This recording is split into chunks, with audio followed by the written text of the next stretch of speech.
Before we begin, I have just one request. Put on your headphones, turn off the lights, and let the world outside fade away.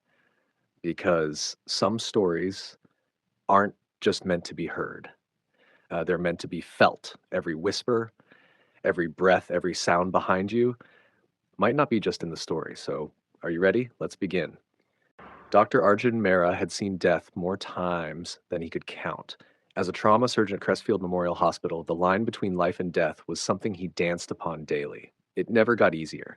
Even after all these years, the slippery warmth of blood on his gloves, the panicked beeping of monitors, the silence that followed when nothing more could be done. But he wore his grief like armor and walked with the burden as quietly as possible. Doctors don't get to cry.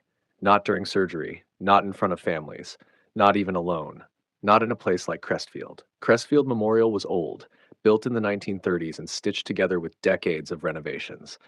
The hallways whispered when you were alone. The lights flickered in places electricity should have reached fine. And most disturbingly, the patients were all tagged, a simple system. Green, alive, red, deceased. After each confirmed death, a nurse would attach a red band to the patient's wrist before the body was wheeled to the basement morgue for cold storage. It was a strange policy, but one Arjun had gotten used to. Protocol was protocol.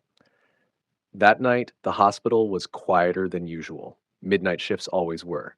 The moonlight barely reached through the thick storm clouds brewing outside. Thunder rumbled in the distance. The fluorescent lights above cast a sterile, cold glow as Arjun reviewed his final case file for the night. Patient 4219, Mr. Sanjay D'Souza, a 57-year-old man who died earlier that morning. Complications post-surgery. Massive internal bleeding. Arjun had held his hand as the monitors flatlined. Poor guy, he muttered, rubbing his temple. I really thought we'd pulled him through. Just as he closed the folder, the intercom crackled.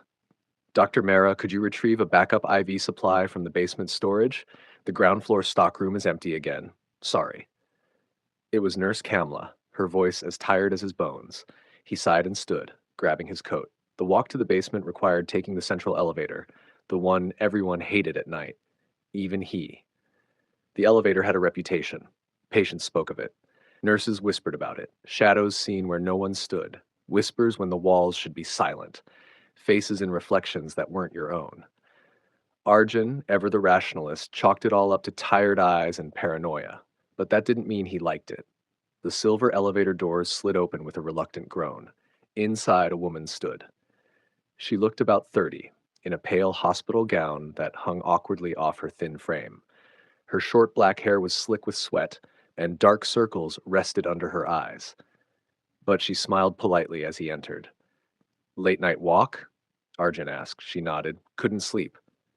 Don't forget the rule, he chuckled, pressing the button. All patients in their rooms before 10. I'm sorry, she said softly, voice barely above a whisper. I just needed some air. He nodded, brushing it off. She didn't look dangerous, and patients were sometimes allowed to walk if they had been admitted long term. What struck him as odd, though, was that she hadn't pressed any floor. Where was she going? The elevator shuddered and began to descend. The silence between them was heavy. He turned to her again. You staying in Ward 7? She didn't respond, just looked straight ahead. He felt a chill and quickly turned his gaze to the panel, watching the numbers go down. 5, 4, 3. Suddenly, the elevator stopped with a jolt on to the morgue floor. The doors creaked open, and down the dark hallway, under flickering overhead lights, Arjun saw a figure approaching. A man. His body swayed as he walked, his right leg dragged behind him, his head tilted unnaturally, his hospital gown drenched in dried blood. It was Sanjay D'Souza, the very man who had died on Arjun's operating table not 12 hours ago. Arjun's stomach clenched. His skin broke out in goosebumps. He instinctively slammed the close doors button repeatedly, desperately. The woman beside him didn't move, just watched. The elevator doors finally shut, and the lift jolted back up. His heart thundered in his chest. Sweat poured down his back. He couldn't bring himself to speak, couldn't even look at her. And then her voice pierced the silence. Why did you do that? He was just trying to use the lift. Arjun turned to her slowly.